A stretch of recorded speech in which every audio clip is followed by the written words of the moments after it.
नमस्कार दोस्तों, ऑनलाइन हिंदी कक्षा में आप सभी का हार्दिक स्वागत व अभिनंदन। आज हम 10वीं कक्षा में गद्य खंड के अंतर्गत रामधारी सिंह दिनकर द्वारा रचित निबंध ईर्ष्या तो न गई मेरे मन से का तीसरा भाग पढ़ने जा रहे हैं।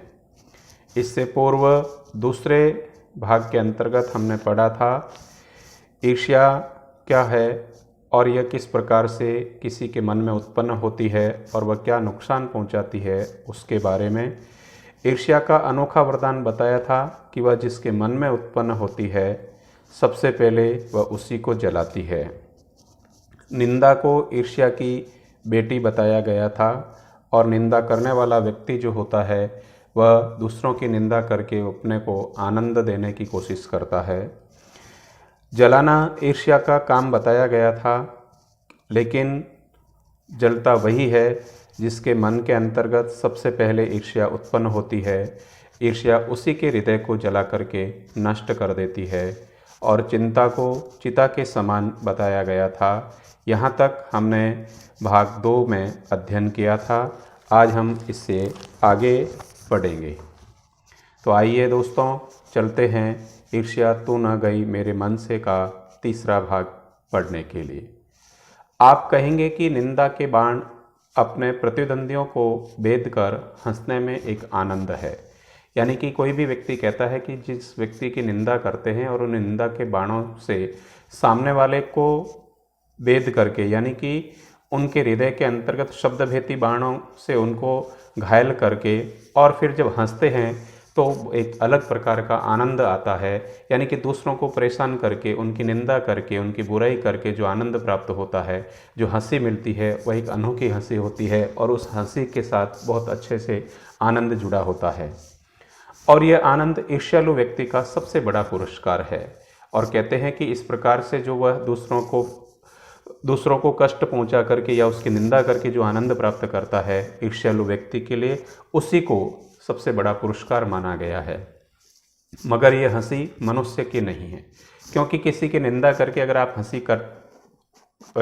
प्राप्त करते हैं या आनंद प्राप्त करते हैं तो वह वास्तविक हंसी नहीं होती है, वह मनुष्य की हंसी नहीं कहलाती है। उस हंसी को तो राक्षस की हंसी कहा जाता है। यह आनंद दैत्यों का आनंद होता है, यानी कि दूसरों की बुराई करके कभी आनंद की प्राप्ति नहीं होती है। और ऐसा करने वाला तो दैत्यों के समान होता है, राक्षसों के समान होता है। मनुष्य कभी दूसरों की निंदा करके आनंद प्राप्त नहीं करता है। ईर्ष्या का एक पक्ष सचमुच ही लाभदायक हो सकता है, जिसके अधीन हर आदमी, हर जाति और हर दल अपने को अपने प्रतिद्वंदी का समकक्ष बनाना चाहता है।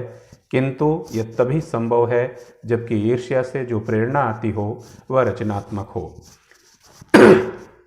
यानी कि ईर्ष्या से अगर आप कोई लाभ प्राप्त करना चाहें तो एक लाभ भी हम प्राप्त कर सकते हैं।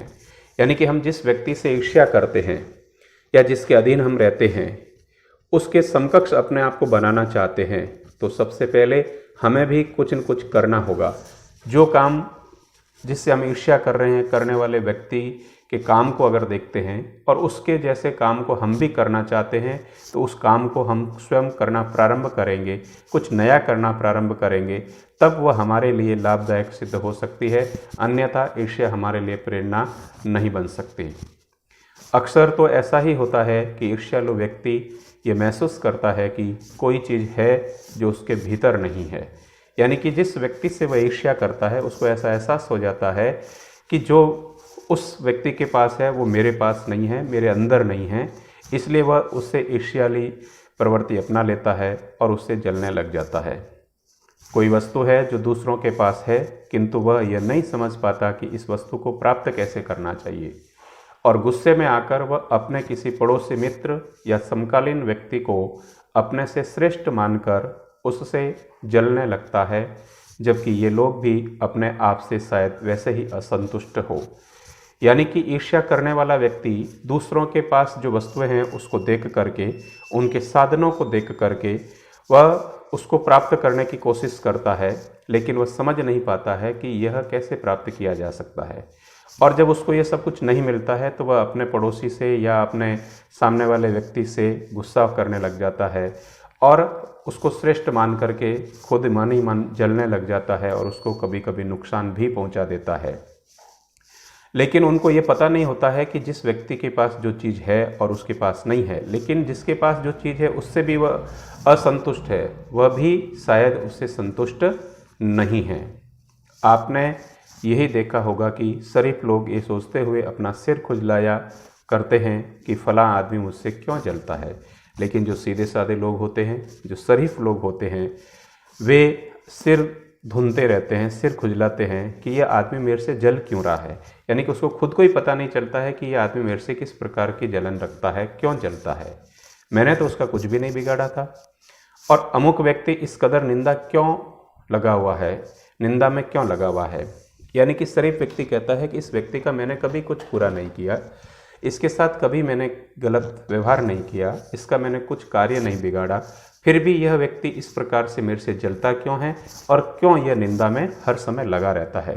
सच तो यह है कि मैंने सबसे अधिक भलाई उसी की है।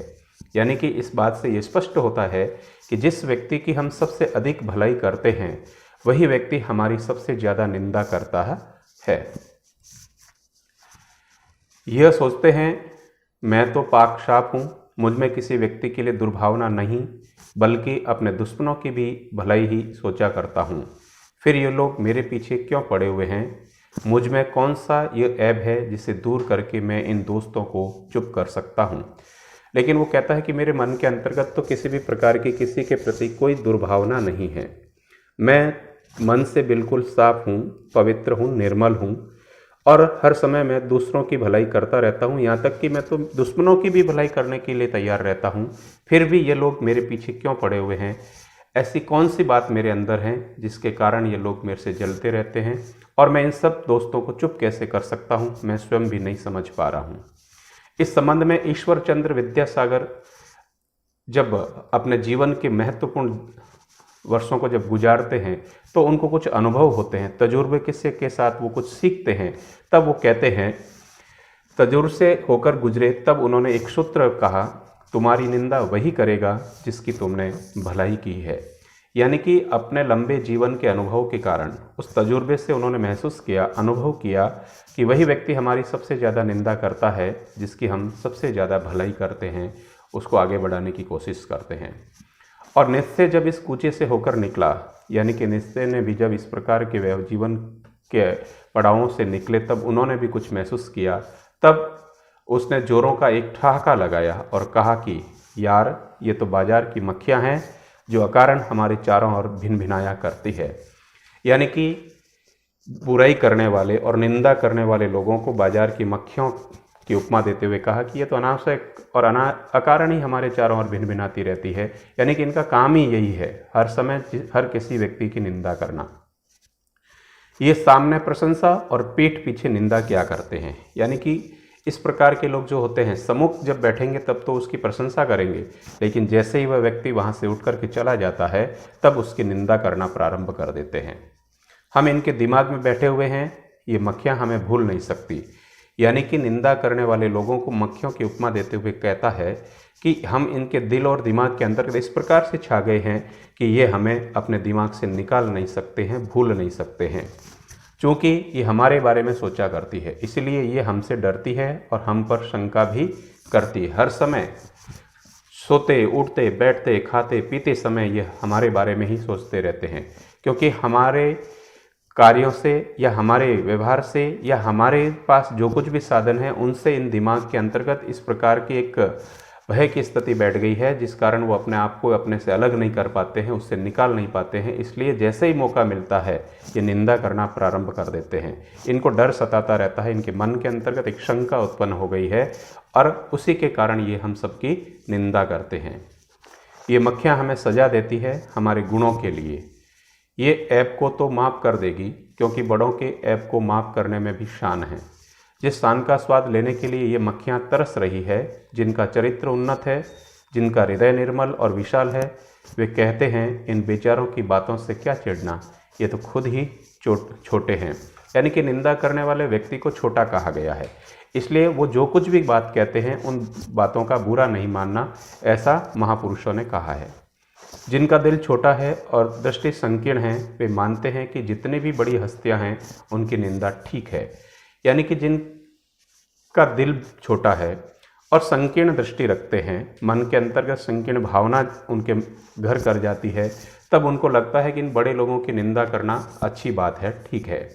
और जब हम प्रीति, उदारता व भलमनसाहत का बर्ताव करते हैं, तब भी वे यही समझते हैं कि हम उनसे घृणा कर रहे हैं और हम चाहें उनका जितना उपकार करें, बदले में हमें अपकार ही मिलेगा। यानी कि अच्छे लोग, बड़े लोग जब इन लोगों की प्रति उदारता रखते हैं, इनसे प्रेम करते हैं, भलमनसाहत यानी कि अच्छी मनसा रखते हैं और उस प्रकार से श्रेष्ठ बर्ताव उनके साथ करने का जब वो प्रयत्न करते हैं, तब भी उनको ऐसा लगता है कि ये लोग हमसे घृणा करते हैं।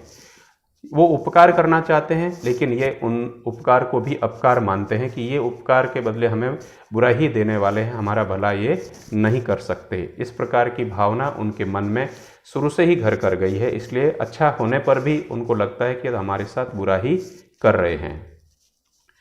दरअसल हम जो उनकी निंदा का जवाब न देकर चुप्पी साधे रहते हैं, उसे भी वे हमारा अहंकार समझते हैं। यानी कि जिस व्यक्ति की निंदा की जा रही है और उसको पता है कि ये व्यक्ति मेरी निंदा कर रहा है, उसके बाद में भी वह उसका कोई जवाब नहीं देता है, कोई उत्तर नहीं देता है, कोई प्रत्युत्तर नहीं देता है, बिल्कुल शांत रहता है, तो उसकी शांत रहने की प्रवृत्ति को भी वे समझते हैं कि ये बड़ा अहंकारी है, जबकि उसके मन में और उसके मस्तिष्क में इस प्रकार की कोई भावना नहीं है। वह केवल और केवल उसकी बात का उत्तर ही नहीं देना चाहता है और उसके उत्तर न देने के कारण वो उसको अहंकारी समझता है। खुशी तो उन्हें तभी हो सकती है जब हम उनके धरातल पर उतरकर उनके छोटेपन के भागीदार बन जाएं। यानी कि निंदा करने वाले व्यक्ति को खुशी तब मिलती है जब वह उसकी हर बात का जवाब दे और वह उसके बराबर आकर के वो उसके समान भागीदार बन जाए, तब उनको लगता है कि ये भी हमारे जैसा है। सारे अनुभवों को निचोड़कर नीत्शे ने एक दूसरा सूत्र कहा है। यानी कि नीत्शे ने बहुत कुछ अपने जीवन के अनुभवों से सीखा और उनको अनुभवों से जब उन्होंने एक निष्कर्ष निकाला, तब एक सूत्र और निकाला, आदमी में जो गुण महान समझे जाते हैं उन्हीं के चलते लोग उससे जलते भी हैं। यानी कि जिस व्यक्ति के अंतर्गत जो गुण सर्वाधिक श्रेष्ठ है और जिन गुणों के कारण वह महान बना है, आगे बढ़ा है और समाज में उसकी पहचान बनी है, उसी गुण के कारण लोग उससे जलते भी हैं। तो ईर्ष्यालु लोगों से बचने का क्या उपाय है? तो यहाँ तक तो ये बताया गया था कि कौन सा व्यक्ति किस प्रकार के व्यक्तियों से ईर्ष्या करता है और उसकी निंदा करता है, क्यों करता है। लेकिन ईर्ष्या करने वाला व्यक्ति जो है वह कैसे बच सकता है, अपने आप को कैसे बचा सकता है, और जिस व्यक्ति की वह ईर्ष्या कर रहा है वह भी कैसे बाहर निकल सकता है। नीत्शे कहता है कि बाजार की मक्खियों को छोड़कर एकांत की ओर भागो। अगर आप ईर्ष्यालु लोगों से बचने का प्रयत्न करना चाह रहे हैं या उनसे बचने की आप कोशिश कर रहे हैं, तो इस बाजार से दूर चले जाइए। मतलब इस प्रकार के लोगों को छोड़ करके एकांत की तरफ चले जाइए। जो कुछ भी अमर तथा महान है उसकी रचना और निर्माण बाजार के सुयश से दूर रहकर किया जाता है। यानी कि जो कुछ भी श्रेष्ठ करना चाहते हैं, अमर रहना चाहते हैं, तो आप इस बाजार से दूर हो जाइए। यानी कि निंदा करने वाले लोगों से दूर रह करके आप अपना भला कर सकते हैं, अपने आप को महान बना सकते हैं। जो लोग नए मूल्यों का निर्माण करने वाले होते हैं वे बाजारों में नहीं बसते, वे शोहरत के पास भी नहीं रहते। जहाँ बाजार की मक्खियाँ नहीं भनकती वहाँ एकांत है। यानी कि जो लोग नए मूल्यों का निर्माण करने चाहते हैं, कुछ नए जीवन मूल्यों को अपने जीवन में उतारना चाहते हैं और उन जीवन मूल्यों को लेकर के वे आगे बढ़ना चाहते हैं, तो उनको इन बाज़ारों से दूर रहना चाहिए, उनको इस बाज़ारों में नहीं बसना चाहिए, शोहरत के पास में भी नहीं रहना चाहिए। और जहाँ पर ये बाज़ारी मक्खियाँ नहीं भिन बनाती है उस स्थान पर जाकर के, यानी कि एकांत में जाकर के वह कुछ नवीन मूल्यों की स्थापना करे। यह तो हुआ ईर्ष्यालु लोगों से बचने का उपाय। किंतु ईर्ष्या से आदमी कैसे बच सकता है, यानी कि ईर्ष्या से कैसे बचा जा सकता है, उसके बारे में भी कहा गया है। ईर्ष्या से बचने का उपाय मानसिक अनुशासन है। यानी कि अपने मन और मस्तिष्क के अंतर्गत अनुशासित रहिए। जो व्यक्ति ईर्ष्यालु स्वभाव का है उसे फालतू बातों के बारे में सोचने की आदत छोड़ देनी चाहिए। यानी कि जो व्यक्ति ईर्ष्यालु प्रवृत्ति का हो गया है उसको फालतू बातों पर विचार करना बंद कर देना चाहिए। उस प्रकार की आदतों को उसके जीवन से निकाल देने से ही वह इससे बच सकता है। उसे यह भी पता लगाना चाहिए कि जिस अभाव के कारण वह ईर्ष्यालु बन गया है उसकी पूर्ति का रचनात्मक तरीका क्या है। यानी कि जो उसके पास नहीं था, नहीं होने के कारण, उन अभावग्रस्त जीवन जीने के कारण वह ईर्ष्यालु बन गया था, अब उस अभावग्रस्त जीवन को पूर्ण कैसे किया जा सकता है, उसकी पूर्ति कैसे की जा सकती है, कौन से ऐसे रचनात्मक तरीके अपनाए जा सकते हैं, ऐसे कौन से रचनात्मक कार्य किए जा सकते हैं जिससे कि वह ईर्ष्या करना छोड़ दे और वह एक श्रेष्ठ नागरिक बन करके सबके साथ खड़ा होकर के अपने जीवन को और अधिक श्रेष्ठ बना सके। जिस दिन उसके भीतर यह जिज्ञासा आएगी, यानी कि जिस दिन उसके मन में यह प्रश्न पैदा हो जाएगा कि मैं अपने आप को ईर्ष्यालु न बनाऊं, मैं किसी से ईर्ष्या न करूं और मेरे पास जो नहीं है मैं उसको कैसे प्राप्त कर सकता हूं, ऐसा जिस दिन उसके मन में और मस्तिष्क में उत्पन्न हो जाएगा, उस दिन से वह ईर्ष्या करना छोड़ देगा। उसी दिन से वह ईर्ष्या करना कम कर देगा, बंद कर देगा और अपने आप को एक श्रेष्ठ नागरिक बनाएगा। तो इस प्रकार से रामधारी सिंह दिनकर ने ये बताया कि किस प्रकार से ईर्ष्या उत्पन्न होती है, ईर्ष्या करने वाले व्यक्ति से कैसे बचा जा सकता है और ईर्ष्यालु व्यक्ति अपने आप को कैसे बाहर निकाल सकता है, यह इस पाठ से हमने सीखा। तो आइए अब कुछ कठिन शब्दों पर भी हम दृष्टि डाल देते हैं। मृदुभाषिणी, मधुर बोलने वाली, दंश यानी पीड़ा, वेदना यानी दुख, सद्गुण अच्छी आदत, प्रचंड, तीव्र, तेज, प्रतिद्वंदियों, विरोधियों, निंदा, बुराई, तजुर्बे, अनुभवों, संकीर्ण, छोटी, उपकार, भलाई, अपकार, बुराई। अब गृहकार्य के रूप में आपको कुछ अभ्यास प्रश्न दिए जा रहे हैं।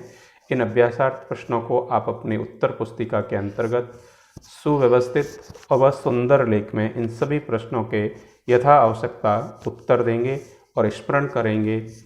तब तक जय हिंद, जय भारत। एक नए वीडियो के साथ हम पुनः मिलेंगे। जय श्री राम।